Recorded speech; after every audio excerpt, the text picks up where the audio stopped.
VIT Engineering Entrance Examination 2026. Applications live now. Visit vit.vit.ac.in. 2 spoon போதும் உங்க பிரச்சனைகளை கட்டுப்படுத்த. லயன் டேட் சிரப் தினமும் 2 spoon lion date syrup. Lion date syrup.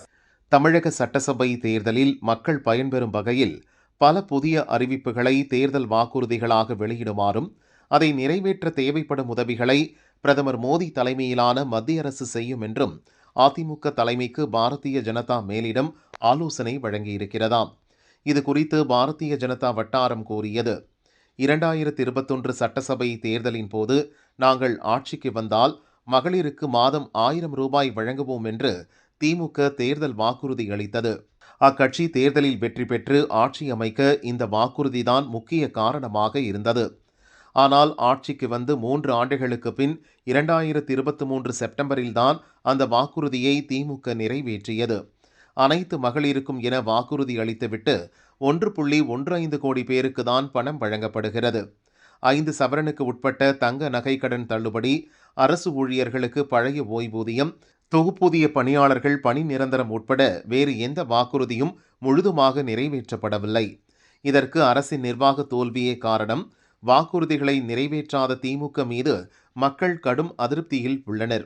அதே சமயம் மகாராஷ்டிரா, மத்திய பிரதேசம் என பாரதிய ஜனதா ஆளும் மாநிலங்களில் தமிழகத்தை விட கூடுதலாக மகளிருக்கு மாதந்தோறும் உதவித்தொகை வழங்கப்படுகிறது.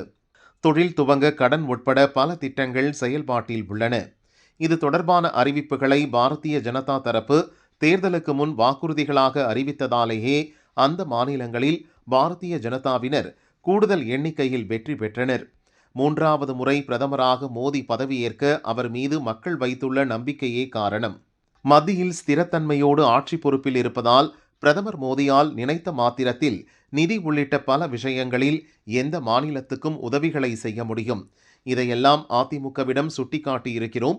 வரும் தமிழக சட்டசபை தேர்தலில் மகளிருக்கு மாதம் 2500 ரூபாய் நிதி உதவி, தாலிக்கு தங்கம், தொகுப்பூதிய பணியாளர்கள் பணி நிரந்தரம் உட்பட மக்கள் பயன்பெறும் வகையில் வாக்குறுதிகளை வெளியிடுங்கள்.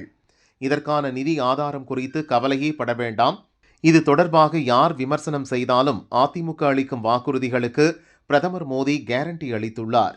மத்திய அரசிடமிருந்து நிதியுதவி பெற்று வாக்குறுதிகள் நிறைவேற்றுவோம் என்று மக்களிடம் நம்பிக்கையோடு சொல்லுங்கள் என அதிமுக தலைமைக்கு பாரதிய ஜனதா மேலிடத்திலிருந்து ஆலோசனை வழங்கப்பட்டுள்ளதாக பாரதிய ஜனதா தரப்பினர் கூறினர்.